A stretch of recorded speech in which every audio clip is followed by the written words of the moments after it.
In August of '95, one of the U.S.'s largest CG conventions, SIGGRAPH, was held in L.A. At that time, we were not sure what the next generation RPG game should look like.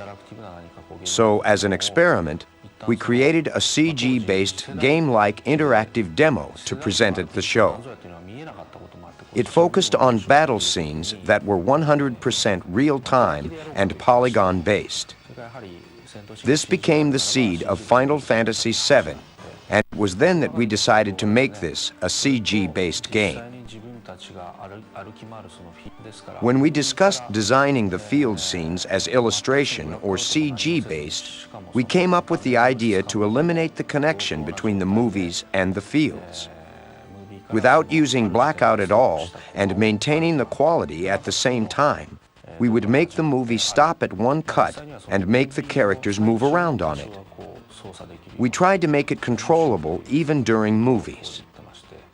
As a result of using a lot of motion data plus CG effects in still images, it turned out to be a mega-capacity game, and therefore we had to choose the CD-ROM as our media. In other words, we became too aggressive and got ourselves into trouble.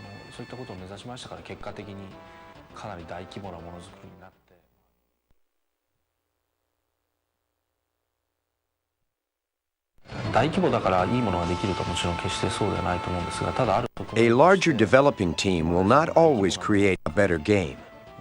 But when a project moves onto a scale such as this, you get to spend a lot of money and work with a highly qualified staff. We were able to use many high-end machines and work with a staff of approximately 100. And I believe this was one of the largest game development teams in history. As a result, the final game generates a tremendous amount of energy. My theory is this: if one person creates a game, it can be a racing game or anything, or 10 people create the same game. The one created by 10 people will be much richer in scope. There's a larger pool of resources to draw from, and each person is able to put passion into his role, creating a greater sense of depth.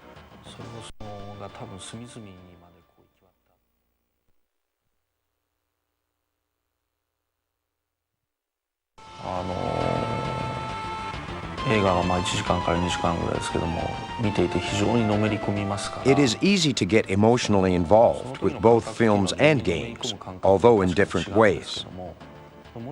Adding certain interactive aspects to films, however, I believe that players can get further into them, even become one with the visual images. I have always emphasized visual and sound effects because rather than making my games equivalent to films, I want my games to surpass films. That is my goal.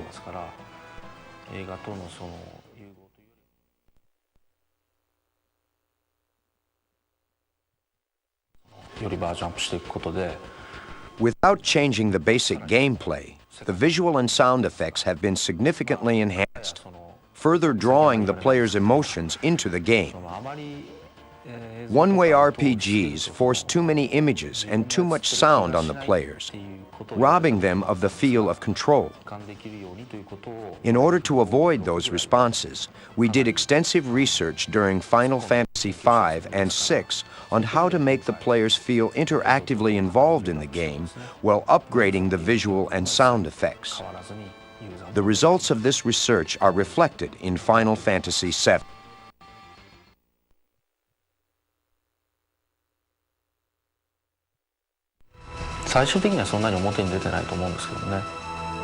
When we were creating Final Fantasy III, my mother passed away.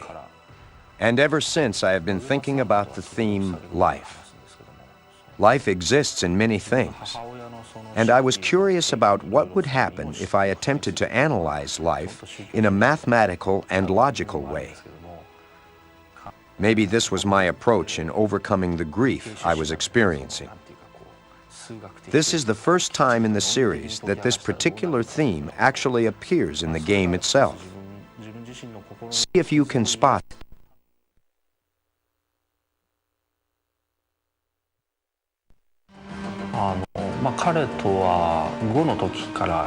I have been working with him since Final Fantasy V. When he joined Square, he told me he initially wanted to become a film director, but that he thought this would be impossible in Japan.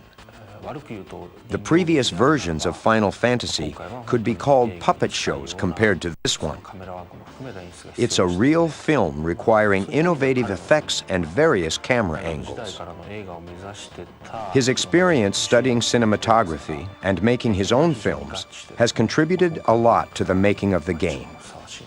He is the director of this game.